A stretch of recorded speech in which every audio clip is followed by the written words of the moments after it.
Les amis, bonjour, comment allez-vous? Quand on est une petite dizaine, nous y allons tout de suite. D'accord? On ne va pas perdre de temps. Surtout qu'en réalité, mon plus gros motif de satisfaction, c'est qu'on ne soit pas trop nombreux. Moi, j'aime bien avoir cette petite conversation fraternelle avec des amis le dimanche soir, sans que ça ne vire à l'hystérie. Parce que ça me gêne, moi, en fait. Ça me gêne. J'ai un côté élitiste complètement assumé, hein. Moi, je suis un fils d'Afrique qui croit en nos traditions africaines. Et toute l'histoire de notre tradition africaine est basée sur l'élitisme. Quand à l'époque, nos ancêtres organisaient des agoras, ceux qui avaient le droit de prendre la parole dans un espace public, c'était les sages. Voilà. Donc, je considère que le savoir a un coût, hein, c'est beaucoup d'argent. Essayer de passer un master professionnel à Sciences Po ou dans une autre grande école, vous verrez combien vous dépensez d'argent pour acquérir ces savoirs précieux. Et c'est pourquoi, c'est parce que voilà, le savoir libère et l'ignorance condamne. Donc, devrait y aller tout à l'heure. C'est toujours passionnant de voir, de suivre justement ces masters. Vous avez un conférencier qui arrive. Dans le cadre de Sciences Po, vous avez des gens comme Étienne Moujolt, à l'époque, qui dirigeait certains masters, qui arrivent et puis ils n'ont pas un papier, hein, et puis ils se mettent à vous transmettre quoi? Eh bien, ils vous transmettent l'essentiel de l'expérience qu'ils ont accumulée au fil du temps. On parle de choses concrètes, on ne parle pas de connaissances uniquement livresques. On parle de choses concrètes qu'on a implémentées dans le cadre de son travail.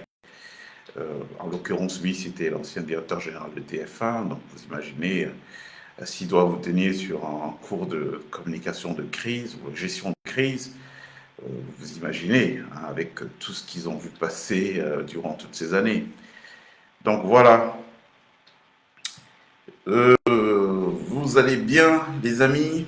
Est-ce qu'il y a qui est avec nous là? Essayez de vous signaler comme d'habitude, hein, faites-nous un petit coucou. En nous donnant vos noms, en fait, en nous signalant juste que vous êtes là, et si vous nous entendez 100 sur 5, si le son est bon, s'il n'y a pas de problème de ce côté. D'accord? Allez, faites-le comme ça, on gagne du temps, s'il vous plaît. On a qui avec nous?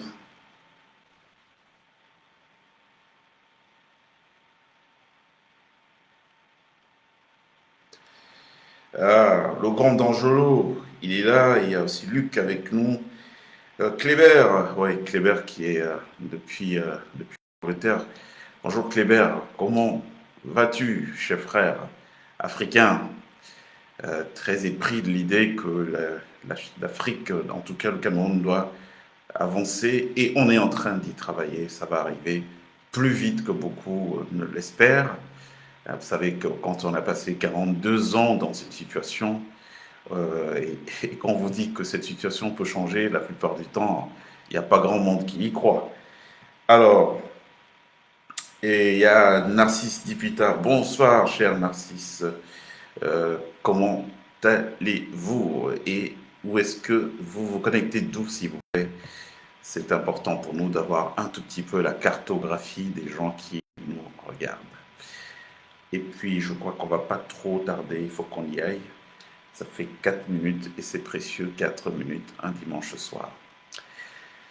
Alors, bonsoir les amis, j'espère que vous allez bien. En tout cas, moi je vais très bien, je suis de très très bonne humeur, très en forme, après des vacances méritées. Ma vision des choses n'a pas changé. Je crois qu'elle est même plutôt confortée par des faits d'actualité qui sont là, devant nous, sous nos yeux.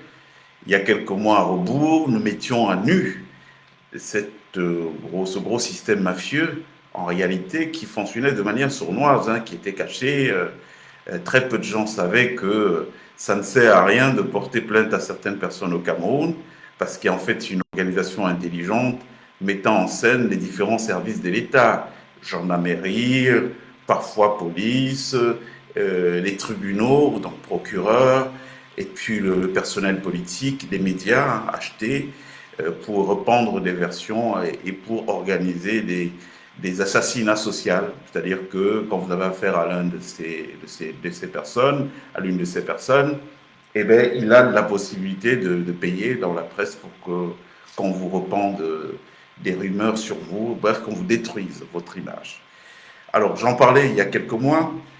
J'étais à des années-lumière d'imaginer qu'on aurait une belle illustration venant de qui? Eh bien, venant des propres acteurs. Vous voyez, il y a quelque chose d'assez formidable. Hein. Moi, pour ceux qui ne croient pas en l'existence d'un Tout-Puissant, je me demande comment ils font. Vous voyez, on a à peine parlé. Dès que on a dit, il y a à la gendarmerie, il y a un tel, il y a un tel. Les semaines qui suivaient, on a entendu que les messieurs concernés, notamment le colonel Mesme Lundu, eh ben, il avait emprisonné des jeunes garçons euh, dans une sorte d'histoire. Bref, on a eu une démonstration de l'abus de pouvoir dans notre pays et puis de la collision qu'il peut avoir entre les différents services. Hein, parce que notamment pour cette affaire, il s'est servi d'une relation de proximité qu'il avait avec une juge qui a donc tranché de manière complètement arbitraire et envoyé des jeunes gens en prison. Et donc, on est à peine sorti de ça, que l'histoire de Savome est arrivée, et donc, tous les jours, nous avons la République qui se met à nu toute seule. Je ne sais pas ce qui se passe. De toute façon, moi, ça ne m'étonne pas. Je vous ai dit que l'histoire de notre pays est régie par des forces supérieures. Ces gens qui sont là aujourd'hui, c'est nos ancêtres qui leur ont fait confiance. Et puis, ils n'ont pas été à la hauteur, ils ont trahi cette confiance. Vous vous rappelez la fameuse chanson quand le président Biya venait d'arriver au pouvoir, elle passait en boucle dans les médias, Paul Biya, nous, machin, quelque chose comme ça, et il y avait un refrain qui disait jamais, jamais tu ne trahiras. Est-ce qu'on peut dire que c'est le cas aujourd'hui? Pas du tout. On est sur une trahison, mais sur toute la ligne. Ces gens, ils vont être frappés de la manière la plus dure dans leur karma. Et quand je dis frapper de la manière la plus dure, ce ne sera pas que leurs descendants. Ils vont vivre ça de leur vivant. Et ça a commencé. Alors, je vous raconte tout ça. Il y a des choses, vous en avez entendu parler pour certains. Il y a quoi, il y a 5 ans, en 2019, j'arrive à Paris. Et puis un jour, j'ai un copain qui bossait à l'Élysée à l'époque, qui m'appelle et qui me dit ben, tiens, je suis dans un cabinet d'avocats, je suis avec un ami, tu connais un certain fils du président Biya, Georges Baronla Je lui dis oui, bien sûr. Et il me dit parce que bon, voilà, je suis avec des amis dans un cabinet, il y a un dossier sur lui, est-ce que tu me permets de te les passer pour qu'il parle avec toi? Et donc, on me passe un avocat au téléphone. Et ce dernier me dit, bon voilà, nous on est en train de faire nos enquêtes depuis parce qu'on a un dossier, on a un client qui s'est fait escroquer 500 000 euros, voilà, donc à peu près 300 millions de francs CFA, par quelqu'un qui s'est présenté comme étant le fils du président de la République, mais qui travaillait de commun accord avec la première dame, Madame Chantal Biya, et eux, donc leurs clients, c'est des armateurs à qui on a vendu l'idée d'avoir des marchés. Ils sont venus d'ailleurs avec leur bateau jusqu'au Cameroun, sauf qu'ils sont restés longtemps en haute mer sous les promesses de oui, il faut d'abord donner 500 000. La maman a demandé 500 000, donc ils ont donné les 500 000 euros. Ensuite, on a dû renflouer les caisses. Ils se sont retrouvés à payer le séjour parce qu'il leur a dit, ben non, moi je suis, si je descends à Douala, je dois être à l'hôtel. Donc ils se sont retrouvés avec des factures de 6 millions d'hôtel tous les mois. Ils ont trouvé que c'était un peu lourd. Donc pour freiner, freiner la cadence, ils ont dû lui prendre une villa en location à Douala. Donc ces gens-là, ces avocats, et donc ils me racontent, voilà, ce sont nos clients. Et vraiment, on est outrés. Et après leur avoir perdu du temps, pris tout cet argent qui était supposé aller à Madame Biya, il n'y a rien qui s'est passé. Donc au bout d'un moment, ils ont remballé leur clic et leur claque, ils sont repartis en Europe, bien escroqués comme il faut. Je vous parle des affaires de 2019. Donc et par la suite, j'ai rencontré ces gens-là qui m'ont raconté tout le malheur qu'ils ont vécu dans notre pays. Donc, à l'époque, cette histoire mettait déjà en scène qui? Elle mettait déjà en scène Madame Biya. Donc, elle apparaissait, son nom apparaissait via Georges Gilbert Baronla, qui a été l'auteur de cette arnaque, cette escroquerie, s'il faut appeler ça comme ça. Hein. Je vous en parle. Donc, ces gens-là, bon, j'ai pas pu faire prospérer leur affaire longtemps parce que vous voyez, si la principale incriminée c'était Madame Biya via Georges Gilbert Baronla qui se revendiquait d'elle, un peu comme les autres se revendiquent aujourd'hui d'un tel ou d'un tel. Je vous évoque cet épisode juste pour que vous compreniez très bien que, en fait, ce que vous voyez aujourd'hui existe dans notre pays depuis toujours. Donc ça n'a pas prospéré, ces gens ils ont perdu cet argent, hein. Ils sont plus jamais rentrés en possession de cet argent et ils n'ont non plus le service qui était promis. Donc, oh là là, nous sommes attaqués. De toute façon, vous savez comment ça se passe, hein. Si on est attaqué, il n'y a pas de problème, on va refaire une communication qui va être postée ultérieurement. En général, c'est ça, c'est dans l'ordre des choses. Quand on fait des communications qui peuvent être dérangeantes, la plupart du temps, l'armée de soldats numériques que nous avons en face viennent attaquer. Et puis quand ils attaquent, ça se coupe et tout. Donc si ça se coupe 2, 3 fois, on va arrêter. Et puis je vais vous faire une communication au calme qui sera diffusée ultérieurement. Voilà. Donc, ça, ce que je vous raconte là, c'est en 2019.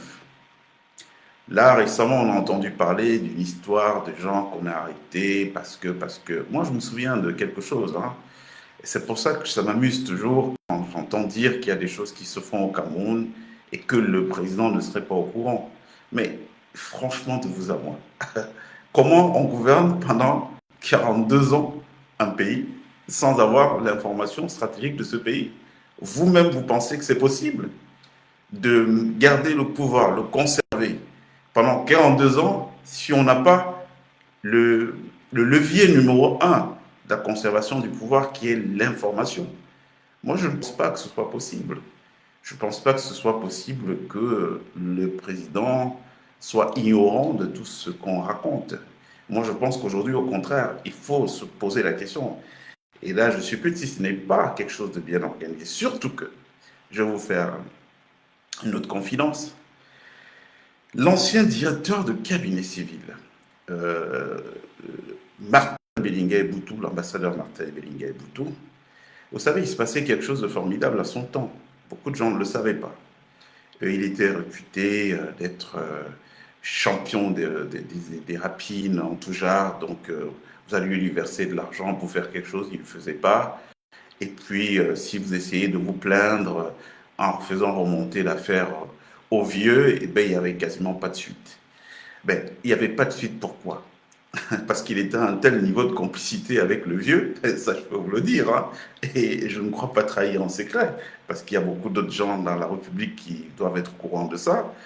Martin Bellinguet-Boutou, quand vous alliez le voir pour certaines affaires, eh ben, il en referait, il allait dire au vieux, hein, il y a tel petit qui est venu me proposer 200 ou 300 millions parce qu'il va avoir tel truc. Et le vieux de s'esclaver. Mais Martin, ses enfants, qu'est-ce qui se passe? Ils deviennent fous et tout et tout. Et quand la personne remettait l'argent, il allait montrer l'argent au vieux. Ce vieux qui disait, allez, tu en fais ce que tu veux. Et le jour où, donc il y avait des problèmes là-bas et tout, ce qui se passait, c'est que vous écrivez des lettres, vous avez beau écrire tout ce que vous voulez au vieux, ben, ça ne prospérait jamais. Mais pourquoi? Ben, parce qu'à la base, il était au courant il avait été mis au courant, hein. En tout cas, je ne dis pas toutes les fois, mais dans beaucoup de cas, il était au courant de choses qui étaient en train de se tramer. C'est pour ça que je dis que, vous savez, faisons très attention. Il y a, les Camerounais, ils adorent ça, la fuite en avant, c'est-à-dire qu'il y a des situations, on sait à peu près qui sont les responsables des situations, mais on a tendance à toujours vouloir s'attaquer aux plus faibles, c'est-à-dire d'aller prendre des seconds couteaux et leur faire porter le chapeau. d'organisations qui ne peuvent pas exister dans une république comme celle du Cameroun, où l'essentiel des services sont consacrés à quoi, pardon? L'essentiel des services sont consacrés à la préservation du pouvoir. C'est-à-dire qu'il n'y a pas une personnalité qui compte au Cameroun qui ne soit pas écoutée. Ça n'existe pas. Ça n'existe pas. Donc vous ne pouvez pas monter certaines choses sans que la République, en tout cas au sommet, les bulletins quotidiens du Cameroun, au-delà de toute la part bidonnée, hein, et même le vieux, il le sait qu'il y a des enquêtes, quand vous le commandez à la DGRE ou dans d'autres services, il sait qu'il faut toujours qu'il fasse doubler ces enquêtes parce que la plupart du temps, eh ben, ces services sont corrompus, donc on lui envoie des versions qui sont complètement falsifiées au gré des intérêts de ceux qui le font. Ça arrive tout le temps, même moi qui vous parle.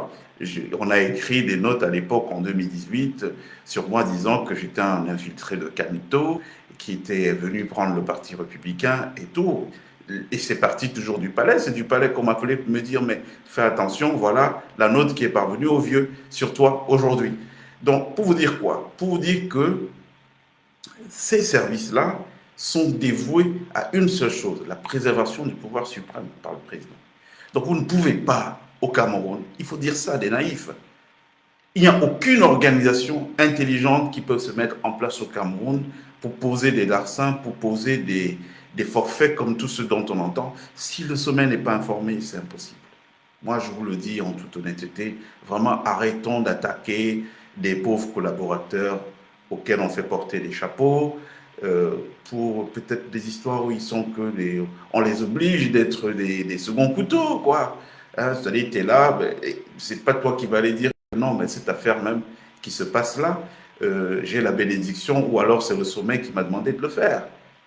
Hein. Je vais vous raconter une autre histoire. Vous avez entendu parler de l'histoire des ordinateurs, 500 000 ordinateurs qu'il fallait offrir à des étudiants camerounais, et puis après c'est avéré qu'il y avait comme d'habitude eu un gros détournement. C'est M. Fameux Ndongo qui était montré du doigt en tant que ministre de l'enseignement supérieur. J'ai pas beaucoup de sympathie pour Fameux Ndongo, hein, tout le monde le sait ici, je trouve que c'est quelqu'un d'arrogant et d'incompétent. Mais la vérité nous recommande de dire que le pauvre type a été utilisé comme fusible dans cette histoire. Parce que aussitôt le marché est tombé, aussitôt qu'il a reçu un coup de fil de la présidence, et je parle, il viendra peut-être démentir, puisqu'ils n'ont pas de couilles, tous ces gens-là, et ils tiennent tous à leur poste. Mais aussitôt le marché est tombé, aussitôt qu'il a reçu un coup de fil de la présidence, Madame Biya notamment, lui disant c'est mon affaire, c'est mon marché. Et donc, quand c'est comme ça, vous êtes ministre, s'il y a des papiers à signer, vous les signez, mais vous ne savez pas ce qui se passe par la suite. Sauf que s'il y a un grand scandale à la clé par la suite, ben, le grand scandale, c'est vous qui l'assumez en tant que la personnalité. Vous vous rappelez qu'il y a d'ailleurs un 20 mai, pendant que je ne sais plus si c'était un 20 mai ou c'était... ça devait être un truc, une présentation de vœux. Monsieur Famendongo, quand son tour arrivé, il a voulu garder la main du président longtemps en essayant de lui dire Ama, ça va Dougoua, hein, c'est Nala, Nana, madame. Donc pendant qu'il essayait de parler, le président lui faisait signe que ouais, il faut qu'il y aille et tout. Donc il se retrouve à se justifier comme un petit enfant. Et des cas comme ceux-là, c'est des cas qui sont légion. C'est des cas qui sont légion. Donc vraiment, qu'on arrête de de courir dans la tête des Camerounais. Hein, des histoires comme celle-là où on prend des petits-enfants. C'est qui ces enfants dans la République du Cameroun? Ils sont personne. Ils ne peuvent exister que parce qu'il y a des organisations qui portent la bénédiction du sommet de l'État qui sont mises en place pour agir. Hein? Et ce n'est pas une histoire d'aujourd'hui. Je vous dis qu'il y a des cas et des cas. Et je trouve décevant, hein, que ce soit aujourd'hui un autre sujet qu'on nous sorte pour monopoliser l'attention des gens pendant que des vraies choses sont en train de se tramer de manière souterraine. Mais qui peut croire tout ce qu'on a vu là? Qui peut croire qu'il y a des gens qui travaillent au secrétariat général de la présidence de la République du Cameroun? Qui peut croire qu'il y a des gens qui travaillent à la DGRE, à la gendarmerie du Cameroun, qui sont impliqués dans les affaires et qui travaillent pour eux? C'est pas possible. Et je ne pense même pas que ceux qu'on pointe du doigt, c'est-à-dire qu'il y a même des fortunes au Cameroun. Il faut que vous en ayez conscience. Des fortunes au Cameroun qui sont officiellement portées par des gens, mais ce n'est pas ces gens qui sont les vrais propriétaires. Hein. Quand on en parle, en décembre 2018, je reçois un coup de fil d'un ami, vous savez, on se rend des services. Quand vous êtes journaliste, vous êtes au courant de beaucoup de choses. Bon, vous n'en parlez pas toujours, vous dites pas toujours tout, parce que c'est la loi de notre métier. Hein. On dit 40% de ce qu'on sait et les 60 autres, bon, allez, c'est pour notre culture générale personnelle et on peut se partager ça en off entre personnes de bonne compagnie et personnes capables de savoir respecter la loi du off. Ça veut dire quoi? Ça veut dire que nous voyons beaucoup de choses. Moi, il y a quelqu'un qui m'appelle, qui me dit, bah, tiens, il y a un avion qui vient de votre cher Cameroun, qui va atterrir non, c'est pas La Haye, Amsterdam. Oui, Amsterdam. Il y avait une fameuse banque là-bas qui s'appelait ABN AMRO. Et puis, l'avion transportait des devises en liquide envoyées par quelqu'un dont je connais le nom, mais bon, allez, on va pas accabler les uns et les autres aujourd'hui, de la présidence de la République du Cameroun, hein, plus de 6 millions d'euros en devises. Hein, voilà. Donc, il y a un jet qui est affecté, qui va déposer cet argent. Sauf que ce qui s'est passé, c'est que comme les nôtres pensent être fuités, mais en réalité ne le sont pas, l'opération a été infiltrée par les services d'un autre pays européen, dont je ne dirais pas le nom, et ces services-là, ils se sont substitués à l'agence qui devait faire le transport des fonds. Vous comprenez un tout petit peu? Donc l'opération est infiltrée depuis le Cameroun jusqu'à ce que cet argent soit déposé dans une banque. Alors, vous irez dans ce pays, hein, et quand je parle là, je sais que les concernés se reconnaissent, vous allez voir des enfants nés en 1900, en 2000, 2017 ou de 2005 qui ont des comptes qui sont achalandés à hauteur de millions d'euros. Mais ils ont travaillé où? Quand? Quoi? Pour avoir des comptes comme ça. C'est-à-dire, nos gens sont vraiment d'une légèreté. Ça veut dire quoi? Ça veut dire que c'est de l'argent perdu d'office. Parce que ce qui va se passer, c'est que dès que le pouvoir, la lumière va s'éteindre sur ce pouvoir actuel, tout ce qu'ils ont pu garder, on est au courant de tout. On sait tout, partout, ils ont mis de l'argent. Aujourd'hui, ils ont diversifié les caches. Ce n'est plus beaucoup en Europe. Hein. Ils ont fait quasiment le tour du monde. Hein. C'était Maurice, l'Afrique du Sud, beaucoup de Nigeria, l'Asie, Singapour. Ils ont fait quasiment le tour du monde. Dubaï maintenant, avec beaucoup de sociétés écrans. Ils se reconnaissent, ils savent de quoi je parle. Mais si moi je suis au courant de ça, vous imaginez le nombre de gens importants qui ont la capacité de mettre pause le moment venu, qui savent ça. Donc, ils ont des petits-enfants qui se retrouvent là, l'enfant né en 2000, je sais pas moi, 15, il a un compte qui a abondé à hauteur de 7 millions d'euros. Pourquoi? Parce que maman a pris et puis voilà, elle met en son nom, elle pense pouvoir se cacher de cette manière. Ça ne marchera pas comme ça. Ça ne marchera pas. Donc, pour vous dire, histoire de sortir de ce sujet, que, vous voyez, on est encore dans la distraction. D'accord? C'est pas les jeunes que j'ai vus là, c'est pas eux qui peuvent être en train de créer un système d'intelligence. Vous ne pouvez rien faire au Cameroun parce que toute l'histoire de l'administration camerounaise est construite autour de la sauvegarde du pouvoir du président Biya. Ça veut dire quoi? Ça veut dire que les mecs ne jouent pas avec l'info. Ils ne jouent pas avec l'info. Vous ne pouvez pas vous lever, vous commencer à faire des choses si la bénédiction ne vient pas de haut. Et les gens que vous voyez même accusés qui sont autour du président ou autour de ça, ce n'est pas toujours eux les coupables. Je vous dis que ce n'est pas toujours eux les coupables. Il y en a des bien bonnes, on les racontera à d'autres occasions. Alors, voilà, il y a Tani Dieudonné qui dit le président est bien au courant de ce qui se passe. Via Pelé Bellingham, tout le douanier. Ben oui, ah ben voilà, Diodo, vous voyez que moi je ne suis pas un mytho, hein, je ne parle pas beaucoup des choses que je ne connais pas. Quand je l'ouvre, c'est pour dire des choses que je connais, que je ne peux pas toujours prouver. Euh, Pas toutes, je ne peux pas toutes prouver, mais je parle des choses qui existent et qui, voilà, parce que soit je les ai vécues directement, comme le cas de l'histoire de l'avocat, soit elles m'ont été rapportées par des acteurs directs. Donc, oui, effectivement, donc le président, il sait. Hein, il n'y a pas de. Qu'on arrête de tromper les Camerounais. Vous savez, faites attention aux gens qui ne parlent pas beaucoup. Et c'est le cas du président Biya. La plupart du temps, ce n'est pas juste qu'ils sont adorateurs du silence. La plupart du temps, c'est qu'ils ont tellement de cadavres que voilà, ils ne savent pas, en l'ouvrant, qu'est-ce qui pourra fuiter ou qu'est-ce qui pourra. Donc, ils prennent la posture de la fermer. Vous voyez? Donc, moi, je pense qu'il y a une mafia au Cameroun, mais la tête de la mafia n'est pas ce que les gens croient. Parce que même sur les acquisitions, on vous dit, il y a tel collaborateur du président qui a 3000 hectares de terrain. Vous pensez que c'est 3000 hectares pour lui, de vous à moi, hein? Pas 3000 hectares pour lui. Il y a tellement de choses. C'est pour ça que je dis à tous les petits tribalistes qui n'ont rien compris de l'histoire de notre pays, sortez de ce truc. Parce que si on vous raconte les collisions de qui fait quoi avec qui, ben, vous comprendrez que le Cameroun, c'est une grande famille.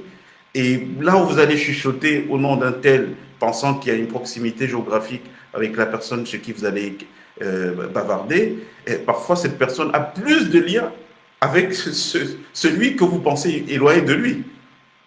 Hein? Vous voyez, vous avez entendu la banque à Freeland apparaître dans cette histoire-là, où il y a de l'argent qui... vous savez, j'ai beaucoup de respect pour M. Fokam, en tout cas le patron de cette banque, mais il faut connaître quand même l'histoire des gens de notre pays. Hein. Fokam, il a été enseignant de comptabilité au collège Lissouk à Yaoundé, hein, il y a quelques années à Rebourg. Comment on fait pour devenir un gros banquier en ayant quasiment un monopole sur pas mal d'affaires, de marché de l'État, à votre avis, au Cameroun?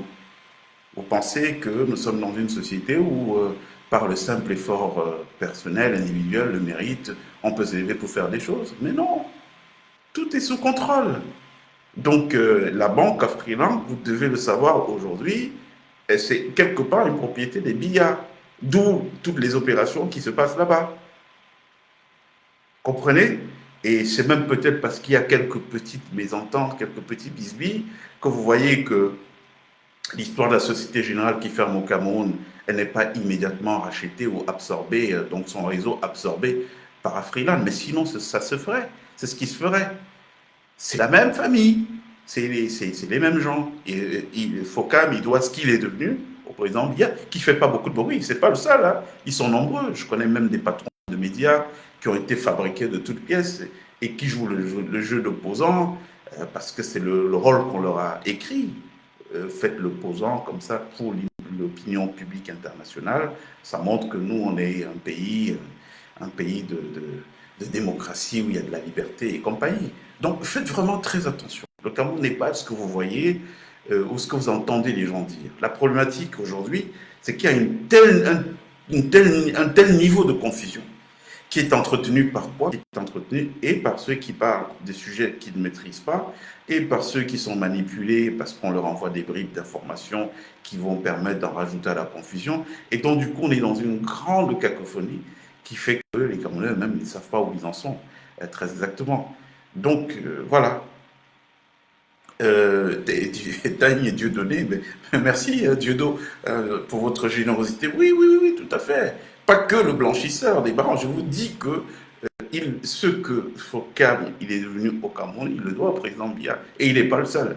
Ils sont nombreux au Cameroun. Et d'ailleurs, il n'y a aucun, je vous l'ai dit une fois ici, tout ce que vous voyez prospérer au Cameroun, je dis bien tout ce que vous voyez prospérer au Cameroun, ne l'est que par le fait du prince. Si vous n'êtes pas dans la mafia, si vous n'êtes pas adoubé par le palais, vous ne faites rien au Cameroun. Je vous le promets. Donc ne perdez pas votre temps. Si vous n'êtes pas dans cette connexion, ce n'est pas la peine d'y aller. On va vous tourner, perdre le temps, et puis voilà, ça n'ira nulle part. Donc voilà, juste pour régler le problème avril, parce que j'ai entendu dire, oui, il y a le monsieur qui verse de l'argent à bout de bras, mais il verse de l'argent à bout de bras, les vrais patrons de la banque ne sont pas forcément ceux que vous voyez. Les vrais propriétaires, j'allais dire, ils sont nombreux comme ça, des prête-noms ou des gens qu'on a propulsés pour jouer un rôle, et puis en retour, ils jouent bien ce rôle. Donc vous voyez, ce n'est pas un hasard si toutes les opérations tournent autour de cette même banque. Non, c'est une fabrication du président Biya, Afriland et compagnie. Donc il faut le savoir, Si la banque de la famille, toutes les opérations passent par là, c'est tout à fait normal. Tout ce que vous entendez dire là, ne soyez pas plus que ça choqués. Oui, oui, oui, effectivement, Dieudo, il est en Suisse parce qu'il se sent en danger et il a raison de se sentir en danger. Je n'en dirai pas plus. Je m'en fous de leurs histoires. C'est-à-dire que s'ils veulent se tuer, qu'ils se tuent, c'est leur problème, ça ne nous concerne pas parce que quand il faut monter des associations pour détruire le commun des mortels, les autres Camerounais, ils le font. Donc pourquoi on va... Non, non, effectivement, et je crois qu'il a bien raison de se sentir en danger. Euh, Pourtant un type brillant, hein, en tout cas du peu que j'ai vu, même s'il n'y a pas de réussite 100% non suspecte, mais quand même à la base il y a du brio. Moi, de son passé de professeur de comptabilité à l'ISOUC, ce que nous retenons de cette époque, c'est pas, je ne parle pas des choses d'hier, c'est des souvenirs qui remontent à plus d'une quarantaine d'années.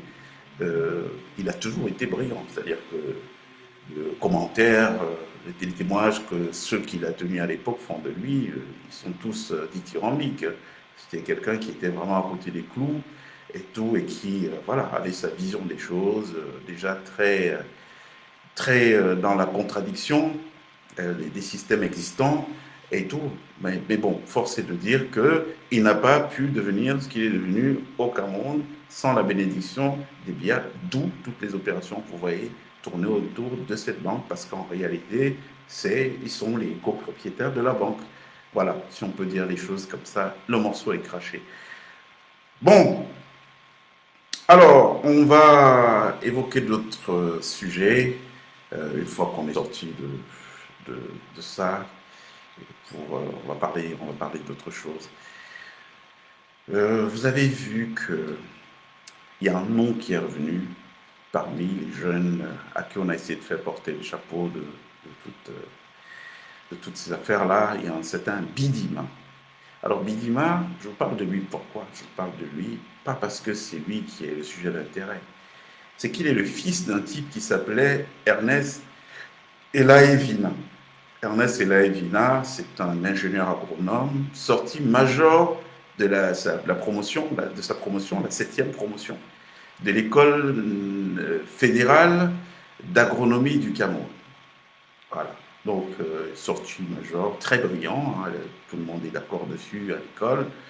Et puis, l'un des premiers postes qu'il a occupé, il est allé au cinéma, il était adjoint d'un directeur français. À la fin de la coopération, il a pris de plein exercice la direction générale du cinéma. Le cinéma, c'est quoi? Alors, très peu de Camerounais connaissent cette structure. Hein. C'est le centre de l'expérimentation, c'est quoi? Et du machinisme agricole. Voilà, c'est ça, du machinisme agricole du Cameroun. Alors, il y a quelqu'un qui appelle, on va le prendre. Oui, allô? Allô? Allô? Oui, bonjour. Oui, bon, bonjour. Vous- Je suis sur le live de Palmer. Oui, vous êtes sur ce live. On vous écoute. Ouais. Et c'est moi qui t'ai dit qui suis en train d'écrire là. J'aimerais donner un peu d'infos, enfin, tout ce qu'il veut dénoncer. Oui, Tant qu'à faire. oui. Et plus en faire plus, nous donner des infos en direct. Oui, vous pouvez juste baisser le volume de votre récepteur, s'il vous plaît, pour qu'on n'ait pas un effet Larsen. Ouais, ouais. Voilà, donc on vous écoute alors, Nick. Allô? Oui, on vous écoute, Nick. Non, je vous disais que puisque Palmer est en direct là, Mhm. et son intervention c'est en direct ou c'est en différé? Parce qu'il m'a compris appeler. On est en direct, monsieur. Ok, bon, c'est moi qui suis en décalé parce que ce que j'entends. Oui, c'est normal. C'est normal que vous soyez décalé. Le son n'arrive pas au même Oui, oui. la vitesse. Donc allez-y, allez-y, on vous écoute. Ok. Donc, je vous dis, et par concernant Afriland, Mhm. en fait, je pense que M. Foucault est aussi co-responsable que BIA de la destruction du Cameroun. D'accord. Pour une simple raison. Mhm. Vous savez, la collusion entre la structure d'Afriland et la justice a fait en sorte que M. Fokam a spolié tous les Camerounais. D'accord. Je m'explique. Mhm. Sa société civile immobilière, qui en fait en réalité s'est permis de racheter les actifs immobiliers qui étaient en hypothèque à Afriland, ça c'est une chose qui ne se fait pas. Parce qu'à la base, quand vous mettez une garantie bancaire en cas de défaillance, on vend votre bien, on vend le reste. Oui. M. Fokam s'est évertué, en réalité, avec sa société Afriland, à spolier tous les Camerounais avec le jeu de crédit ou par la suite, même quand vous remboursez en justice, on vous tourne, on prend votre bien en garantie, on vous fait perdre et à la limite, après, on vous spolie votre bien. Donc, à la réalité,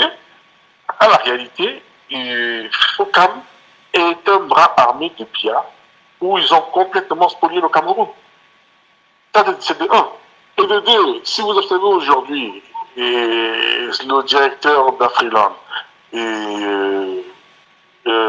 qui est son neveu, regardez ses manières, regardez sa proximité avec sa bande d'Aframbien et tout ça. Ça ne trompe plus personne. Donc, à la réalité, ce que vous voulez dénoncer, c'est que les Camerounais n'imaginent pas jusqu'à quel point ce pays est détruit. Il faut avoir fait des affaires là-bas. Il faut avoir côtoyer les gens à un certain niveau social, que ce soit dans la justice ou dans l'exécutif, pour comprendre qu'en réalité, ce que vous dites, j'ai le sentiment que vous vous réveillez très tardivement. Lors d'un de vos lives, je vous ai posé la question, qu'est-ce qui vous a poussé d'abord à traiter avec Gilbert Baoula? Parce qu'à la réalité, il était évident qu'il n'a jamais été le fils du président. Mais, puisque son passé camerounais, il est connu. Mais comment quelqu'un peut venir jouer ce rôle et personne ne dénonce? Ça prouve à suffisance qu'on a affaire aux malades. Hein? Vous devez travailler Baoula, vous connaissez bien Nadège, qui a le Strolax à Bali. Vous devez bien connaître Nadège. Bien sûr. Alors, donc, quand je vous donne des indications, c'est pour vous dire que je connais très bien de quoi je parle. Donc, pour vous faire comprendre que quand je vous vais dénoncer, je pense que les Camerounais ne s'intéressent pas pour vos dénonciations dans la mesure où, et si ça aurait été un Congo, ça comme on dit, ils seraient accrochés à ça. Ils ne voient pas jusqu'à quel point leur destin est boursier. Je vais vous expliquer. L'affaire que je pense au moment du faux amiral, là, il n'y a pas de faux amiral. Je pourrais citer des noms de personnes autres. De toute manière, je suis connu, hein, c'est pas compliqué. Hein. Quand vous parlez même des gens de la presse qui font semblant de jouer le rôle d'opposant là. Aujourd'hui, j'ai juste une indication. Je suis prince donc Gaspard Bichot. Alors, vous voyez de qui je parle, hein? Oui, oui, bien sûr, bien sûr. Alors, donc, quand je suis prince donc Gaspard Bichot, je dis que dans ce village-là, je suis connu parce que j'ai fait des affaires et tous ceux qui font n'importe quoi, que ce soit mon cousin direct, Feu qui a le Djega Palace, je suis connu. Mais je ne vais pas dire plus, mais je vais simplement dire que les Camerounais n'imaginent pas à quel niveau ce pays est détruit. Parce que vos dénonciations, je pense que vous venez même très poli, M. Palmer. Vous venez avec beaucoup d'euphémismes, dire des choses les plus graves. Les plus graves parce que à cela, il y a une collusion totale entre la justice et la police et la gendarmerie. En fait, c'est une criminalité organisée. C'est pour ça que les États-Unis ont classé le Cameroun comme le pays le plus dangereux au monde. Ce qui vous arrive au Cameroun, je ne vous connaissais pas personnellement, mais je savais ce qui se passait dans vos malheurs. Parce que à l'époque, j'étais au centre de beaucoup de choses, à Bonaprison. Je savais très bien ce qui se passait dans vos malheurs. Donc, pour vous dire que ceux qui vous écoutent, je prends la peine de... J'appelle rarement, hein, et je n'aime pas des fois appeler parce que Camerounais, quand vous dénoncez, ils font l'amalgame avec tout et ils croient tout connaître. Bon, à vous, je donne quelques indications pour que vous compreniez que c'est de quoi je parle. Alors, même quand Nadège Papa vous verra que j'ai appelé, elle saura que je sais de quoi je parle. Alors, donc, même votre crédibilité, à un moment donné, je me suis posé des questions. Comment quelqu'un comme M. Palme, que j'ai connu comme journaliste, enfin en voyant, en lisant vos trucs très courageuses, pouvait aller être le président de Baolac sans être conscient qu'il a fait un parti en particulier avec des premières classes.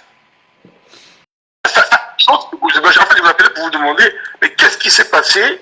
Parce que Baolac n'est pas le fils du président, il est connu, mais on a tellement tambouriné dans l'oreille des Camerounais qu'ils ont fini par penser que ça pourrait avoir même un brin de vérité. Mais c'est là où vous comprenez qu'un monsieur camerounais est très compliqué. Quelqu'un qui n'est pas du président. Attendez, vous savez, pour savoir si c'est le parti du président, c'est même très simple. Hein. Les enfants du président, que ce soit sa fille qui passe tout le temps en boîte de nuit, aujourd'hui, vous allez dans une boîte de nuit, vous prenez un verre, vous faites un ADN. L'ADN de Baolac, vous l'avoir en 30 secondes, c'est un gros solar. Donc, n'importe qui peut savoir ça. Savoir si, ça, Baolac ont un lien de paternité. Et je sais que ça a été fait déjà. Non, je ne vous dis pas que. Je vous dis pour vous dire que n'importe qui pourrait le faire. Ceux qui l'ont fait savent la vérité. Alors, quand on laisse dire ça, et il prend les villas des gens, il va dans les hôtels à Douala, je parle des stades de Starland Hotel à Douala, il reste des mois, il ne paye pas, il laisse surtout Douala. Je vous parle en tant qu'homme d'affaires à Douala. Il escorte tout Douala. Et l'ancien régional,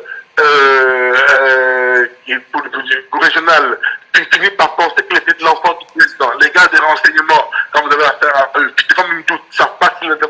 Quand vous voyez un système qui vous laisse une telle cacophonie, vous n'êtes pas en danger dans un système comme ça. Je pense même que vous avez été loupé, hein, vous parlez pas personnellement, parce que vous savez, le Cameroun, c'est un petit pays. Peut-être qu'on se verra en face, on parle. Parce que tellement un petit pays, il suffit d'être introduit à un tel niveau pour savoir tout ce qui se passe. C'est vrai, c'est vrai.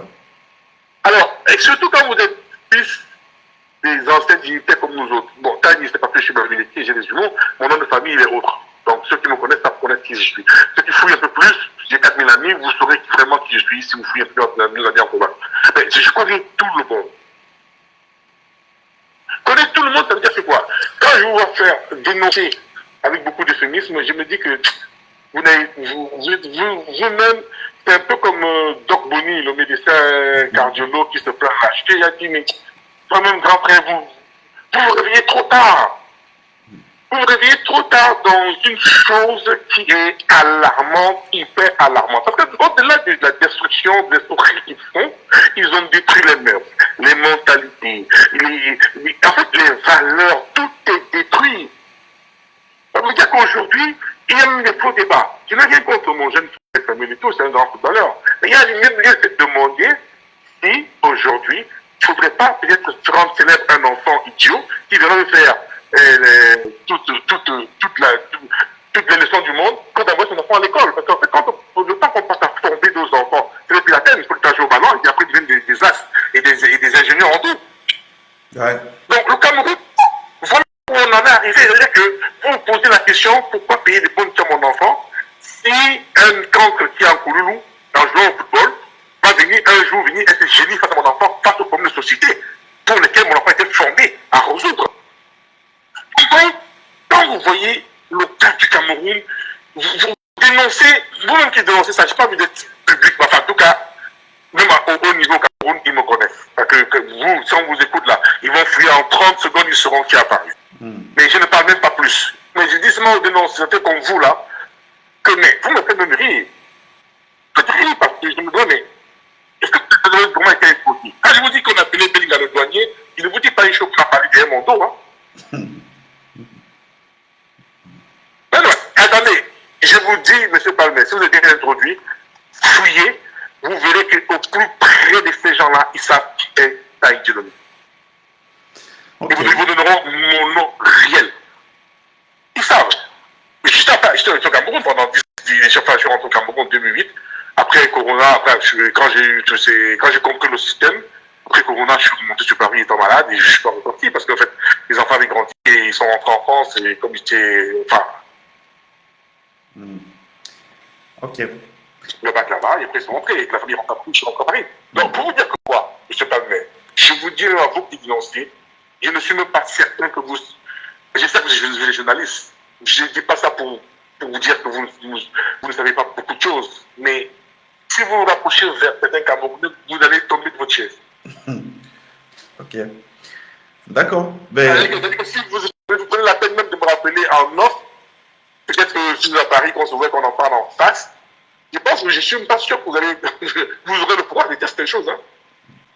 Moi, je ne dirais pas des choses en vous disant que tel qu'il s'ouvrait. Hein. Des fois, c'est même des gens de ma famille hein, que je pourrais.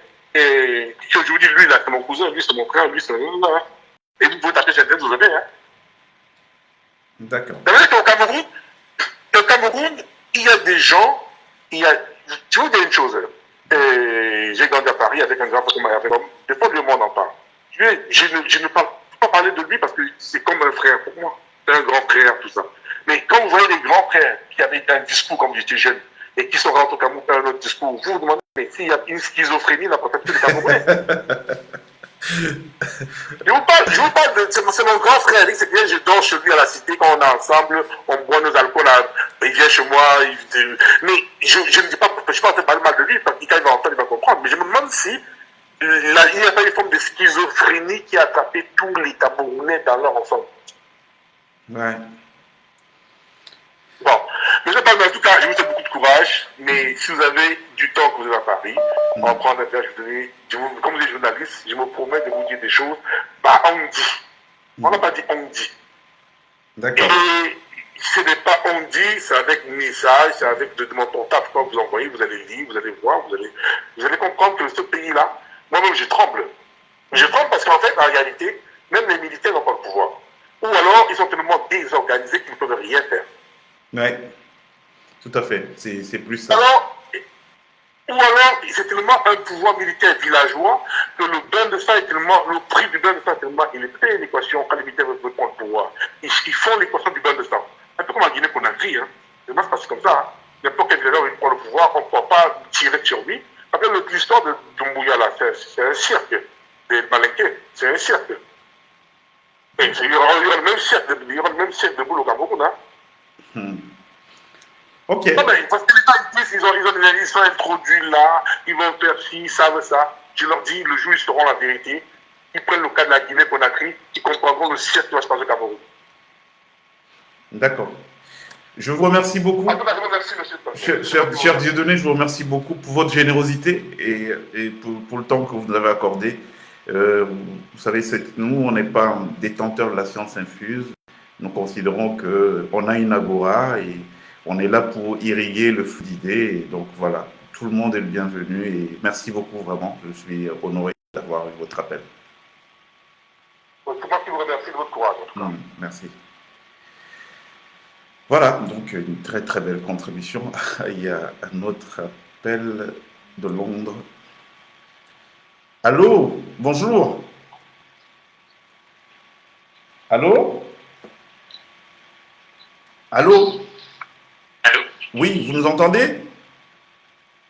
Oui, je vous entends. Allô, Morgane, c'est Clébert. Oh, Clébert, bienvenue, on vous écoute. Merci. Mon propos d'abord, je veux remercier Tani, Dieudonné. Mais de l'autre côté, je voudrais l'exhorter à y croire. Oui, allô? Oui, on vous écoute très bien. Oui, je vous entends. Allô?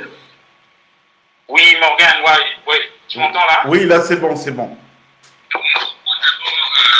Oui, mon propos c'est d'abord pour remercier Monsieur Tani Dieudonné qui intervenait là tout à l'heure. Mais j'aimerais aussi l'exhorter à y croire. Ça sert à rien d'injecter du pessimisme, et je ne le dis pas de manière, comment dirais-je, dérogatoire. C'est vraiment parce qu'il faut y croire. Et il a évoqué aussi tout à l'heure, il se demande si les Camerounais réalisent à quel point le pays est en désuétude.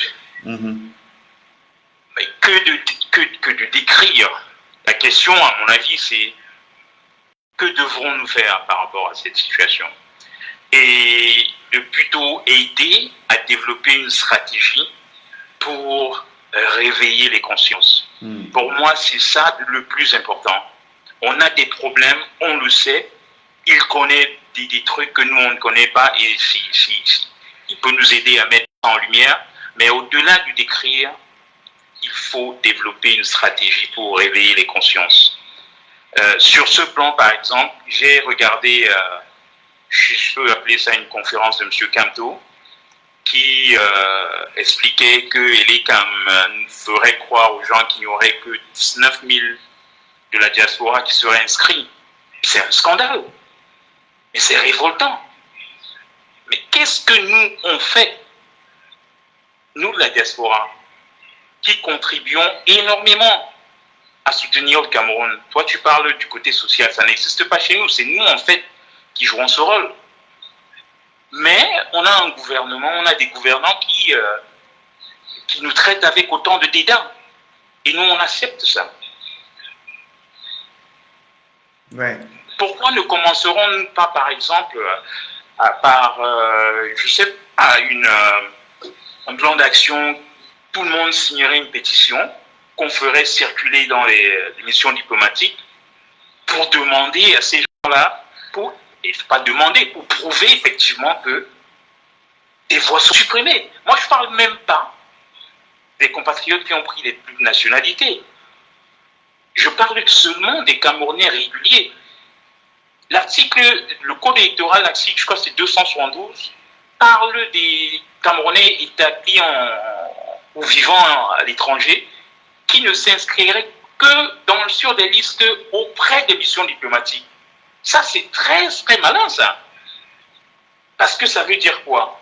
Ça veut dire que le gars qui habite à Avignon, il doit aller soit à Paris, soit à Marseille, ou le gars qui habite, je ne sais pas, à Catagne, en Italie, il doit aller à Rome. Mais est-ce qu'on réalise ça? On laisse ces gens-là nous marcher dessus. Nos frères noirs ne votaient pas aux États-Unis. Ils se levaient quand des Blancs entraient dans les bus. Jusqu'à ce qu'une femme refuse de se lever un jour, et ça a créé ce que ça a créé. Rosa Parks, je ne t'apprends rien. Pourquoi nous, on se laisse marcher dessus? Pourquoi nous, on ne peut pas réclamer nos droits? On passe du temps à décrire nos problèmes. Bah, très bien, on le fait depuis des années, mais ces gens, ils vont pas lâcher la prise. On doit leur forcer la main. Et je terminerai en exhortant encore le frère, Daniel Dieudonné, de participer avec nous à contribuer même, je dirais, à développer une stratégie pour faire entendre nos voix. Et sur ce, pour ceux qui nous écoutent là, si eux, je dirais, je fais un appel, vous pouvez contacter Morgane par la suite parce qu'il y a des actions que nous sommes en train de vouloir mener et ces actions demandent des moyens. S'il vous plaît, mettez la main à la pâte. Rien ne change, personne ne viendra changer les choses chez nous. Moi, je préfère l'action. Merci Morgane de me donner la parole. Merci, cher Cléber. C'était un plaisir. Et merci pour toutes ces contributions au débat qui sont importantes. Je vous parlais de Bidima Ella, et je vous parlais d'Ella Evina Ernest, qui était le patron du centre de machinerie, d'expérimentation et de machinerie agricole du Cameroun. Alors, c'est quoi la machinerie agricole? C'est dire que bon, quand on veut faire l'agriculture à un niveau industriel, il faut des outils pour ça, il faut des tracteurs et tout, si on veut vraiment faire les choses de manière sérieuse. Donc, à l'époque, déjà, le Cameroun s'était doté d'un centre comme celui-là. Et pourquoi je vous parle de lui? Alors, le président Biya, il me souvient qu'il a parlé il y a de nombreuses années à rebours de l'importance pour les Camerounais d'embrasser les métiers de la terre. Il ne parlait pas en l'air, puisque lui-même, il avait un projet qui est un projet agricole. Je connais les gens, c'est des jeunes ingénieurs sortis des écoles de l'ENSA, notamment de jeunes ingénieurs Bassa qui se sont retrouvés à être un peu les chefs de projet, bien entendu sous la supervision de M. Ella Evina. Donc vous avez là un homme qui a été major de sa promotion, la 7e promotion. À l'époque, ce n'était pas encore l'ENSA, c'était l'école fédérale d'agronomie. Et donc ce type, toute sa carrière, il a passé 42 ans à la tête de cette boîte-là, du cinéma. Et durant ces 42 ans, en fait, son talent a été privatisé. Donc il travaillait pour les projets agricoles du président, qui ne sont pas n'importe quoi. Il faut savoir qu'aujourd'hui, on a quasiment des produits labellisés de chez lui, d'ailleurs, qui ne se vendent pas au Cameroun. La qualité est tellement bonne que, bon, voilà, ça va directement dans les niches qui sont ciblées, c'est couru, quoi. C'est le type de production qui sont achetées même avant que ça ne finisse de pousser. Et ils n'ont pas qu'été agronomes, donc ils n'ont pas que fait de l'agriculture. À un moment donné, ils ont fait aussi de la transformation. Alors, je vous dis ça pourquoi? Je vous dis ça pour que vous compreniez un tout petit... Donc, nous avons quelqu'un qui est président de la République, qui sait ce qu'il y a dans la terre si on veut travailler de manière sérieuse, qui n'a jamais envisagé à aucun moment de dire, bon, écoutez, on va faire un grand plan pour subventionner nos agriculteurs, parce que, bon, voilà, si ça peut être une possibilité d'essor pour notre pays, eh bien, il faut donner les moyens aux Camerounais qui vont s'investir dans cette activité-là, afin qu'ils puissent voilà, bien faire les choses et tout. Non, non, non. Il a fait quoi? Il a plutôt pris le meilleur des meilleurs, qu'il a fait travailler pour lui durant toute sa carrière, quoi. C'est-à-dire qu'il travaillait pour son business personnel. Bon, je trouve que c'est des choses qui sont un peu regrettables. Vous voyez, n'en parlons pas beaucoup. Aujourd'hui, on a plus de 70% de notre population qui est assise dans les maisons et qui ne font rien, alors même que nous avons un formidable bassin hydraulique, donc nous avons des terres irriguées, irrigables, et nous avons c'est un gisement d'opportunités important pour créer des emplois. En Bancomo, on fait du très bon bâton de manioc qui a matière à faire un pôle d'excellence. Un bâton de manioc labellisé Bancomo, c'est des milliers d'emplois qui peuvent se créer, pour ne pas dire des millions d'emplois, quand on met ensemble toutes les filières qui sont adossées les unes aux autres, la communication, le marketing, le transport, la logistique. Vous voyez, il y a tellement de choses qui peuvent être faites. Mais pourquoi je vous dis ça? Je vous dis ça pour que vous compreniez. Quand je vous parle tout le temps de la volonté que rien ne doit émerger au Cameroun, il y a bel et bien cette volonté. Parce que vous ne pouvez donc pas avoir, comme président de la République, un agriculteur et qui a réussi dans l'agriculture, il gagne des millions de francs dans l'agriculture. Le président Biya, vous voyez, beaucoup d'argent. D'ailleurs, je me souviens qu'il y a quelqu'un qui avait falsifié sa signature à une époque pour toucher de l'argent dans l'un des comptes abondés par les revenus de cette agriculture-là du président. Ça avait été stoppé très rapidement, mais quand même, le type a siphonné l'argent pendant un long moment avant qu'on ne découvre que voilà, il y a quelqu'un qui signait, mais ce n'était pas en fait le président, donc dans ce compte privé, pour dire que c'est quelqu'un qui sait l'impact que peut avoir l'agriculture. Donc si réellement il y avait une volonté étatique de faire avancer les choses dans ce domaine, eh bien, les choses se seraient déjà faites.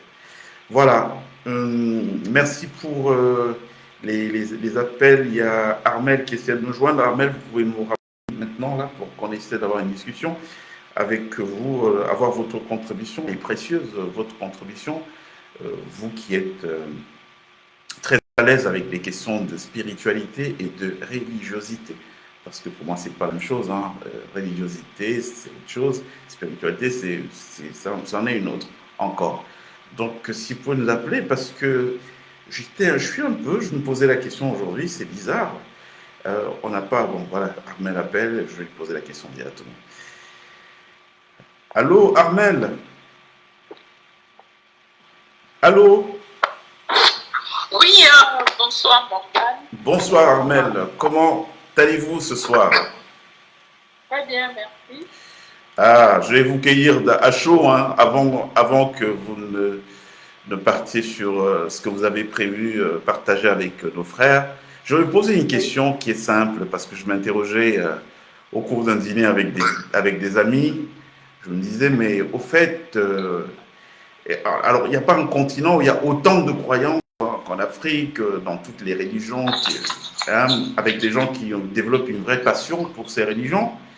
Et en revanche, c'est aussi le continent qui concentre le mal, la haine, l'aigreur, toutes les petites tares là qui sont anti-progressistes. Donc, je je sais pas à quoi c'est dû en fait. Je voulais vous poser cette question. Vous qui êtes très à l'aise sur les questions des religiosités, vous avez peut-être une façon de comprendre ça?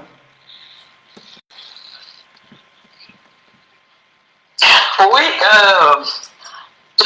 je crois que comme on a déjà eu l'occasion de le dire, en fait, la religion en Afrique s'est inscrite dans les systèmes qui sont mis en place, c'est-à-dire une véritable connivence avec les pouvoirs politiques pour manipuler les masses. Ce qui fait que les produits sortis de ces milieux-là, je veux dire les milieux religieux, correspondent exactement à ce que le système peut produire par ailleurs. Donc, la religion est complètement dévoyée et détournée de sa mission première. Donc, pour coloniser l'Afrique, on a instrumentalisé la religion. Mais aujourd'hui, avec les méga-churches et toutes les dérives et tout ce qui s'est construit autour, en fait, on est un peu retourné au même paradigme, aux mêmes choses dont on ne sait plus à quel sens se vouer en réalité. D'accord. Ok. Donc, merci pour l'explication que vous donnez. Vous aviez une communication à partager avec nous. On vous écoute. Oui, moi, je me réjouis de ce que les langues se délient, que les Camerounais osent parler du Cameroun, parler de tout ce que nous décrions dans ce pays.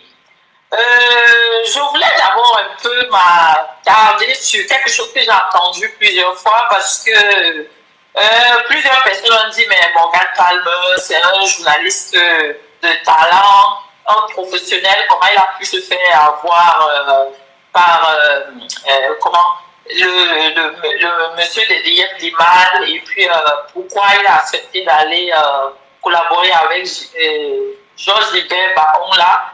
Moi, je pense que c'est de bonne guerre.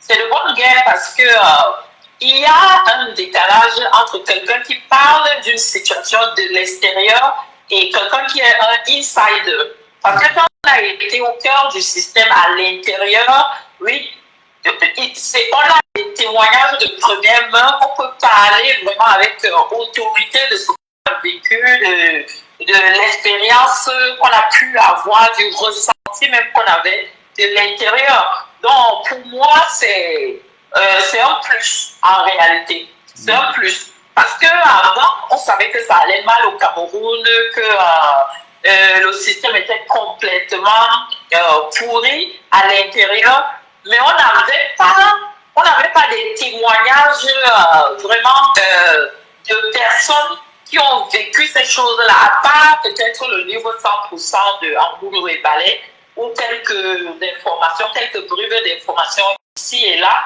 Moi, je voulais un peu remettre les choses à leur place. Je dis que pour nous, ceux qui ont été à l'intérieur du système, qui ont un vécu de l'intérieur, qui sont des insiders, c'est des témoins de première main. C'est des témoins de première main. Et comme je disais, je me réjouis de ce que les langues se délient, comme le patriote qui est venu là et qui a dit qu'il en sait beaucoup, il connaît bien le système et autres. On a besoin de savoir parce que pour même sortir d'une situation, il faut déjà comprendre comment on en est arrivé là, ce qui s'est passé et comment opère cette mafia. Et de jour en jour, en fait, on se rend compte que même si c'était des hypothèses au départ, mais en réalité, tout se confirme. Tout se confirme. Parce que ce qui se passe avec l'histoire de Afriland, moi je veux parler de l'arrestation de M. Mbappou, Hervé Parfait, et de tout le pataquès, tout le tabac qui se fait autour. En fait, on se rend compte qu'on a des structures, on a des entreprises qui normalement sont des entreprises privées qui viennent pour booster l'économie, créer de l'emploi et autres, mais en réalité, ce ne sont que des façades qu'on nous présente. Ce sont en fait les tentacules du même système. Et depuis que cette histoire de Hervé Mbappou est en train de bouillonner, il y a un nom qui revient toujours. C'est un nom qu'on a déjà entendu dans les Calgate, les Covid-Gate, les Savannah-Gate. Oui, c'est le nom de monsieur Gakam. Voilà. Monsieur Gakam qui serait en fait l'homme de main. C'est lui qui fait le lien entre le palais et la banque Afriland. C'est lui qui prend les mallettes d'argent en liquide et tout pour aller distribuer de l'autre côté. Et c'est pour ça que dès que ce monsieur, Hervé Mbako a commencé à parler, il fallait l'arrêter rapidement. Il fallait le mettre aux arrêts au plus vite pour le faire taire. Oui, parce qu'il a plein de secrets dans son ventre. Ils ont quand même collaboré. On a essayé de venir nous faire la démonstration maladroite que non, il s'agit de quelqu'un qui a personnifié le contre-amiral Joseph Fouda et autres, que ce n'était pas lui, mais ceux qui sont au courant nous disent que c'est une affaire qui date, qui dure depuis une dizaine d'années et que les transactions étaient régulières et c'est des affaires de gros sous. Et au final, c'est toujours les Camerounais, le peuple camerounais qui est escroqué, qui est défavorisé, méprisé et en fait privé de ce qui aurait pu l'aider à sortir de ce cercle vicieux dans lequel il se retrouve. Donc, c'est une mafia, on l'a toujours dit, et de jour en jour, et je pense qu'on en aura encore des démonstrations dans les prochaines semaines, les prochains mois et les prochaines années. Voilà, c'est une mafia qui est bien organisée, qui a des tentacules dans tous les secteurs de l'économie et de la société camerounaise. Donc, j'ai entendu aussi le compatriote dire que au Cameroun, ce soir, on n'a pas d'armée, où ils ont peur, mais on sait que en fait, on l'a, même ceux qui sont à l'intérieur l'ont dit, voilà. Donc, la plupart des officiers supérieurs et des gens qui auraient pu vraiment prendre les choses en main, prendre leurs responsabilités et tout, ils ont été, en fait, comment dire, ils ont été émasculés, voilà. Ça, c'est pour le dire poliment. Ils ont été émasculés, donc ils n'ont plus l'énergie, la capacité et l'autorité pour lever la tête, pour pouvoir dire quoi que ce soit. Et beaucoup parmi eux sont aussi dans ces affaires d'argent. Il y a toujours des gates, il y a toujours des scandales financiers, il y a toujours des choses. Et comme moi je le dis toujours, il y a tellement d'argent dans ce pays. Personne ne devrait être pauvre au Cameroun. Le Cameroun est tellement riche. Mais le problème, c'est que cette mafia organisée accapare tout, ils captent tout, ils gardent tout. On ne sait même pas pourquoi ils amassent tant d'argent, ils construisent des empires financiers en réalité dont ils ne pourront même pas vivre et profiter pendant une vie. Il en faut 2, 3, 4 vies pour profiter de cet argent-là. Donc, okay. Nous disons que comme les langues se délient, il faut que davantage de Camerounais qui ont des choses à dire, qui s'expriment, qui sortent du bois, qui osent, oui, s'exprimer parce que c'est non seulement une forme de thérapie, mais ça va aider à motiver ceux qui sont encore sidérés et timorés dans leur coin. Voilà. Ok. Merci beaucoup, cher Armel. C'est moi qui vous remercie. Et merci pour toutes les contributions qu'on entend là. Et bon, sur les interpellations, bon, je ne vais pas toujours faire de mon cas personnel le sujet qu'on évoque. Bon, mais il y a quand même des éléments de réponse qu'on peut donner. Vous voyez, par exemple, je ne vais pas cacher ma proximité avec certaines personnalités de la République camerounaise. Il y a certains qui sont arrivés à Paris, qui m'ont dit oui, mais voilà, toi tu fais seulement les choses pour les pays des autres et tout. Il est important que tu viennes aussi. On a un appel, je vais le prendre du Canada. Allô? Allô? Oui, allô? Oui. Bonsoir, mon cher Moka. Bonsoir à vous, comment allez-vous? Très bien, merci. Merci déjà de cet honneur, de ce privilège que vous faites Alors, de participer à votre débat. Je tiens déjà à saluer tous qui nous écoutent.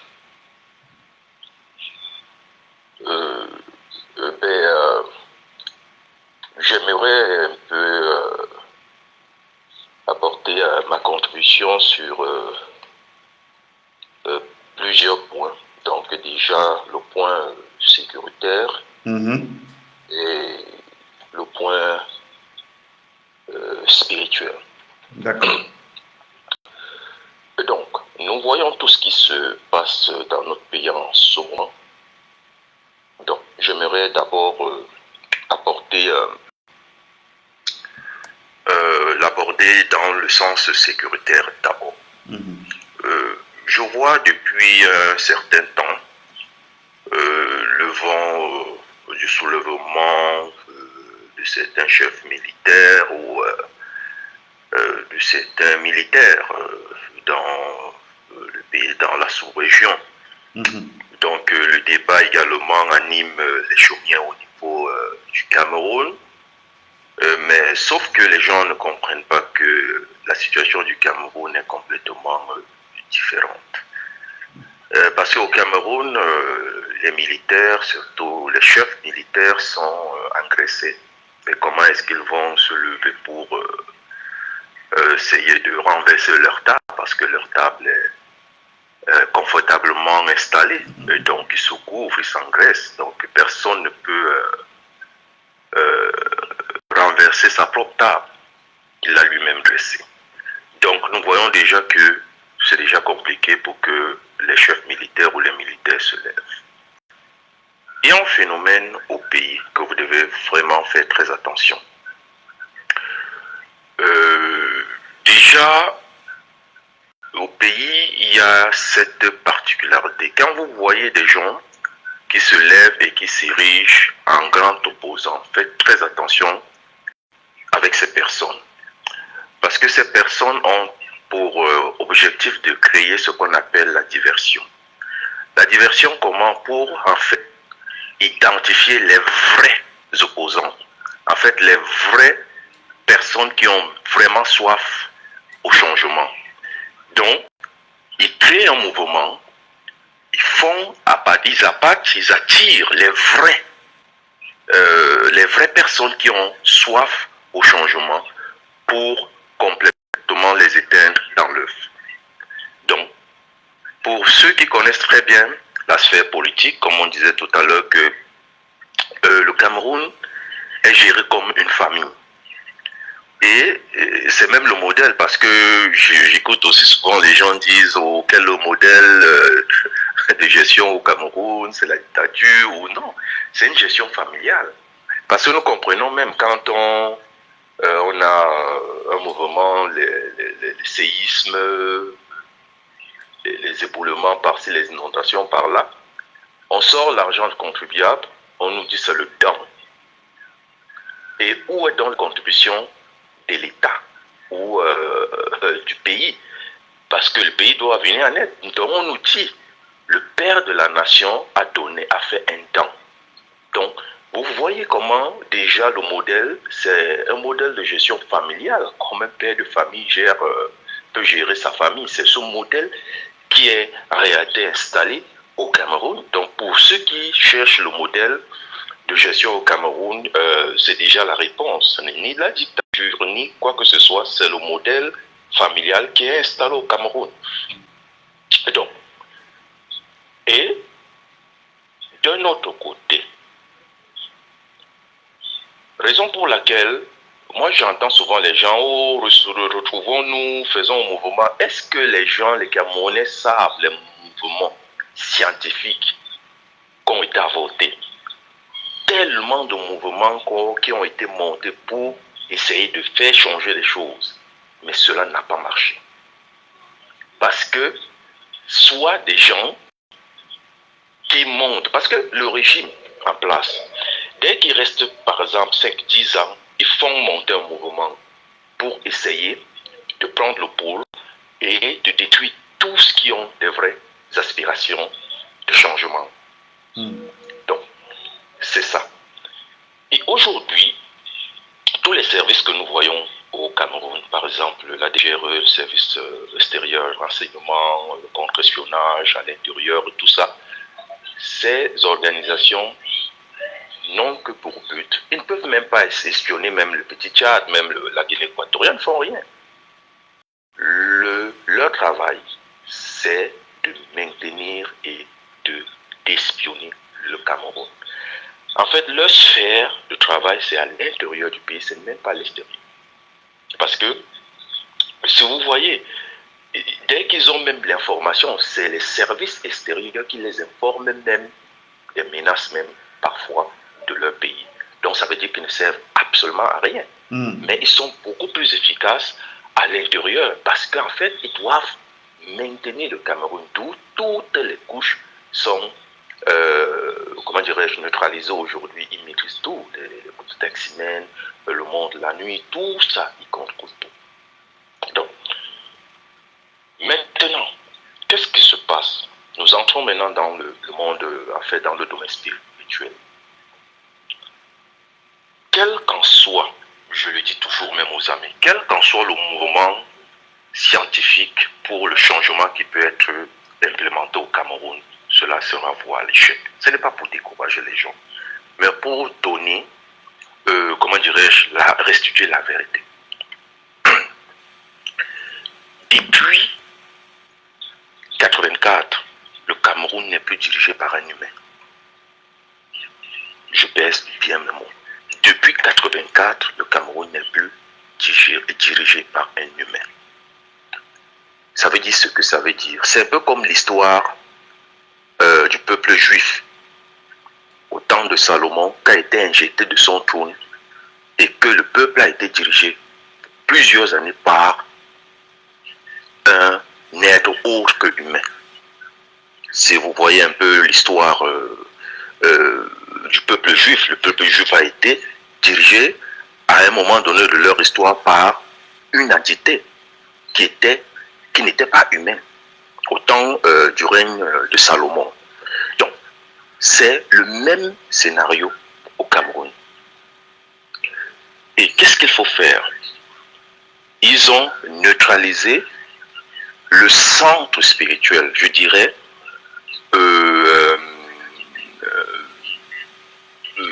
la Mecque ou le centre spirituel du Cameroun, qui serait Ngor Touba. En fait, qui est Ngor Touba? Posez-vous la question, pourquoi les catholiques ont dépensé de l'énergie et des moyens pour aller mettre une croix de plus de 5 tonnes dans nulle part, dans un lieu perdu? Pourquoi ils ont dépensé autant d'énergie, autant de moyens pour aller poster cette croix au niveau de la roche Ngor-le-Touba? Ils savaient ce qu'ils faisaient. Parce que quand vous voulez prendre un lieu en possession, vous devez d'abord identifier l'homme fort. Dès que vous neutralisez l'homme fort, vous pouvez piller cette maison. Donc, l'homme fort au niveau de Ngor-le-Touba, parce que si nous remontons en 836 ou plus loin, Ngor-le-Touba était un lieu spirituel pour tous les Camerounais. Aujourd'hui, par exemple, la zone, l'emplacement géographique est aujourd'hui en train de confier ça au Bassa, mais non, Ngor-le-Touba n'est pas une propriété des Bassa. C'est une propriété du Cameroun. Ngor-le-Touba est au centre du Cameroun. Et tous les peuples du Cameroun venaient spirituellement se ressourcer à Ngor-le-Touba. Et aujourd'hui, Ngor-le-Touba est complètement fermé. Et moi, je pose toujours cette question. Face à cela, où sont les gardiens de la tradition? Où sont les chefs spirituels? Ils sont complètement vidés parce qu'on a éteint le flambeau. Et aujourd'hui, on peut nous inviter des entités qui n'ont rien à y voir avec nos aspirations. Posons-nous notre question. Pourquoi subitement l'élan de développement que Ahidjo avait déjà installé s'est complètement interrompu? Pourquoi? Donc, nous voyons clairement qu'il y a eu un changement. On peut aujourd'hui accuser les Occidentaux, mais non! Les Occidentaux ne peuvent pas nous empêcher même d'avoir de l'eau potable, ni d'avoir même des pistes de route pour nous déplacer. Mais c'est la moindre des choses. Nous avons une part de responsabilité et cette responsabilité est sur ceux qui nous dirigent, ceux qui sont censés donner les pistes de développement pour faciliter la vie dans tous les domaines au peuple. Mais dommage que ce ne sont plus les aides qui nous gouvernent. Donc, je ne sais pas si je peux comprendre un peu là. Oui, on vous écoute avec beaucoup d'assiduité, hein. On vous écoute. Ouais. Oui.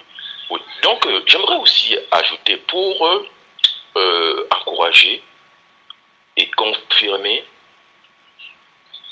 tout ce qui nous écoute. En ce moment,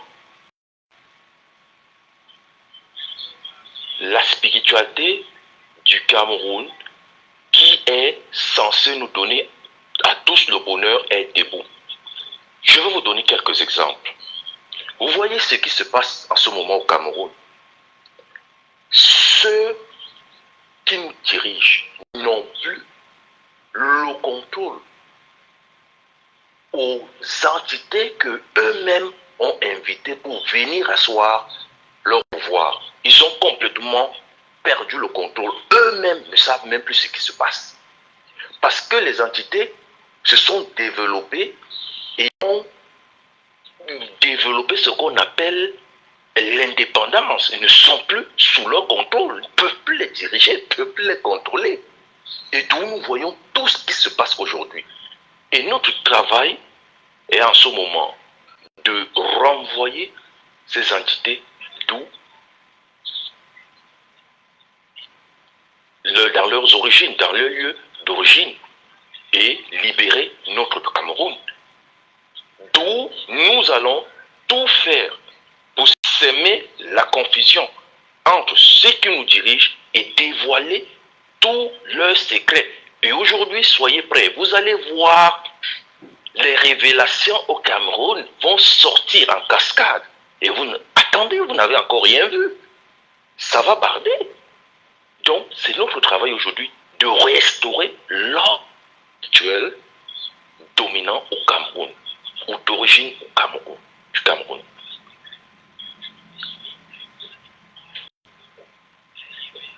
Donc, je vous conseille d'être calme. Je ne dis pas que les gens doivent croiser les bras. Tout le monde devrait quand même jouer sa partition dans son domaine, bien entendu, respectif. Mais nous nous concentrons dans le monde, dans le domaine spirituel que nous voyons qui a un rôle très important à jouer et qui n'est pas à négliger dans la situation que nous voyons au Cameroun à ce moment.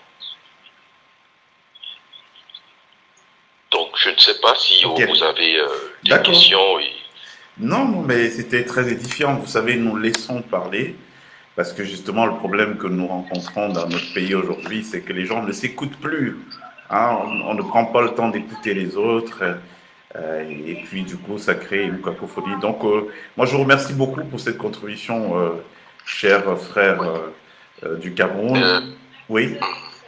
J'aimerais aussi encore ajouter que tous ceux qui ont joué un rôle,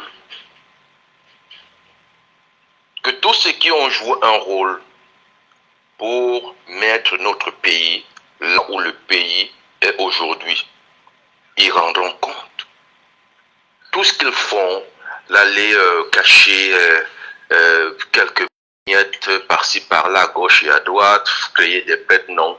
On consigne tout. Tout est consigné Les Camerounais sont partout dans le monde. Ils ne se cacheront pas. Il n'y aura pas un lieu sur terre où ils pourront se cacher. Comme on ne pourra pas les trouver, on va les trouver. Même s'ils ne sont plus là, leurs enfants, leurs progénitures répondront. C'est clair. Ah oui, la spiritualité nous donne quand même le droit de faire payer jusqu'à la 4e génération. Donc, même si les parents échappent aujourd'hui, leur progéniture, leurs enfants, leurs petits-enfants, leurs arrière-enfants répondront. Ça, c'est clair. Soyez sûrs pour ceux qu'on les connaît tous. Même ceux qui se croient cachés, on les connaît. Ils ne sont pas cachés. Tout est consigné. C'est ce que je voulais ajouter encore. Sorti par là. Merci beaucoup, cher frère. Merci. Et puis, je vous souhaite une bonne soirée du côté du Canada. À bientôt. C'est à moi de vous remercier. Merci et du courage. Merci. Voilà. Donc, tout est dit. De toutes les façons, je vous l'ai dit il y a quelques mois que on était vers la mise en place d'un nouvel ordre cosmique dans notre pays. Ce n'était pas juste de simples paroles. Et même parmi ceux qui sont responsables de la KPJ actuelle, ceux qui ont une certaine vie spirituelle, ils savent très bien de quoi nous parlons. Et donc, on va vers un phénomène qui va s'accélérer les prochains temps. Vous savez, quand une force est trop importante, on ne peut pas la détruire de l'extérieur, elle s'autodétruit. On parle de l'implosion d'un système. Et c'est ce qui va se passer. Parce que, justement, ils ont trop travaillé à se renforcer. Notre frère, tout à l'heure, parlait de ces entités maléfiques qui ont été commandées de l'extérieur pour venir au Cameroun, asseoir le pouvoir de ces gens-là. Au prix de quoi? Au prix des crimes, mais vous ne pouvez pas imaginer. Vous avez tout un pays aujourd'hui, cette lobotomisation, où parfois vous discutez avec des gens que vous avez connus hier, qui avaient toute leur tête, qui avaient tout leur sens, mais vous les voyez réduire à l'idolâtrie, à adorer les idoles, à l'adoration des idoles. Vous vous demandez, mais qu'est-ce qui ne va pas? Est-ce que c'est toujours cette même personne avec qui j'ai changé hier? Non, il ne faut pas leur en vouloir. C'est des gens qui sont dans un processus, ils sont malades. Et pourquoi? Parce qu'il y a des gens qui ont travaillé dans notre pays pour asseoir ce système-là, histoire de se maintenir au pouvoir le plus longtemps possible. D'où les formules comme après l'IA, c'est l'IA, ou les formules comme le système debout, que vous pouvez entendre. Ce n'est pas des simples paroles qui sont prononcées en l'air, c'est des paroles qui répondent de cette logique-là. Voilà, les amis. Pour vous souvenir, on en avait un tout petit peu parlé ici. Je disais que nos amis de Tel Aviv, ils devaient faire un peu attention de ne pas se mêler de tout ce qui tourne autour des questions successorales au Cameroun. Bon, ceux qui ne comprennent pas ce langage d'initié avaient tendance à dire de quoi il parle et tout. Bon, il m'a été rapporté que hier, un établissement qui avait la propriété de nos frères de Tel Aviv au Cameroun, pour ne pas citer le patron du BIR, a été, bon, pas attaqué, mais a subi un contrôle un peu musclé des forces de police. Alors, comme ça, à première vue, pour les profanes, ça ne veut rien dire. Mais nous savons ce que ça veut dire derrière. Bon, je dis ça et puis je pense qu'il faudrait qu'on sorte de notre direct, sur ça. C'est pour dire que, bon voilà, de toutes les façons, les choses sont en train de se mettre en place. Ça ira plus vite que les gens l'attendent. Plus vite que les gens l'attendent. Mais tous ceux qui rêvent de schémas, de continuité, bon, ils peuvent toujours rêver. On va empêcher à personne de rêver, mais il est impossible qu'il ne fasse pas beau bientôt au Cameroun. Il va faire beau au Cameroun bientôt. Voilà, c'est ce qu'on peut dire. Et vraiment que les gens n'aient peur de rien. Il n'y a pas de raison de venir sur cette terre, de parader et de ne servir à rien à sa communauté, de ne servir à rien à l'humanité. Ouais, si c'est ça la vie, ben c'est pas la peine de vivre. Vous comprenez un tout petit peu. Donc voilà, il faut avoir peur de rien. Ne donnez pas de pouvoir à des gens de considérer qu'ils peuvent attenter à votre vie, qu'ils peuvent vous ôter la vie. C'est que des pauvres humains, c'est des pauvres mecs au karma tellement grossi que voilà, il ne faut pas en plus leur donner ce pouvoir-là sur vous en ayant l'esprit, les idées habitées par une quelconque supériorité de ces gens-là par rapport à vous. Voilà, donc soyez forts, tenaces, et puis n'ayez pas peur de jouer chacun sa partition. Bon, après, je comprends que pour des raisons logiques, tout le monde n'a pas vocation à toujours se mettre au devant d'un combat, mais chaque Camerounais peut jouer une partition à son niveau, en apportant une information, en mettant son grain de sable pour casser la dynamique qui a triomphé depuis 42 ans. Bref, on a tous des choses à faire et j'en profite. J'en profite pour remercier tous ceux qui sont mobilisés. Ça n'a pas commencé d'un seul coup. Bon, c'est pour ça qu'il est important d'être régulier, d'être constant dans ce qu'on veut faire. Beaucoup de gens nous rejoignent au fil du temps et nous apportent une aide, mais précieuse. Ils ne se rendent même pas compte. Je voulais remercier tous ces Camerounais-là et tous ces gens de l'étranger, d'ailleurs, qui sont mobilisés pour appuyer la démarche qui est la nôtre. Toutes les informations que vous nous donnez sont les bienvenues, elles sont utiles à tous les gens. Et aussi, je voulais passer un message à tous ces gens qui sont mobilisés par les services. Ils ont battu le rappel des troupes de tous leurs réseaux dormants partout en Europe. Le but, neutraliser des gens comme nous qui disons qu'il faut que notre pays ait un autre avenir, qu'on se batte pour les autres choses aux nouvelles générations. Alors, à tous ces petits agents-là, tous ces gens qu'on envoie, je veux vous dire, ne perdez pas votre temps. Ça ne se passera pas comme ça. On ne tue pas tout le monde. Je le dis depuis beaucoup de temps et je ne sais pas pourquoi on s'entête. Il y a une fin des choses. Vous avez entendu un frère tout à l'heure qui a révélé avoir été au courant des péripéties qu'on faisait subir moi personnellement, et nous on est au courant des péripéties qu'on fait subir à d'autres Camerounais, sauf que nous on laisse plus passer. Quand on a un truc comme ça, on l'arrête immédiatement. En tout cas, nous utilisons les moyens que nous pouvons avoir à notre disposition pour arrêter ça. Donc, remercier qui? Remercier tous nos frères du pays, tous là qui sont dans tous les services de notre pays, administratifs, palais, les forces de sécurité, qui ne sont pas d'accord de la manière dont les choses se passent et qui n'hésitent pas à nous envoyer souvent des petits biscuits, des petites informations qui permettent de protéger, de sauver d'autres et de fragiliser ce système-là. Merci vraiment à eux du fond du cœur. Malheureusement, je ne peux pas les appeler énormément pour les protéger. Les combats à venir sont plus importants. Voilà, merci à vous. Je vous souhaite une très très bonne soirée, une bonne semaine à venir et puis on se reparle très très vite. À bientôt. Il fera beau au Cameroun. Bientôt. Au revoir.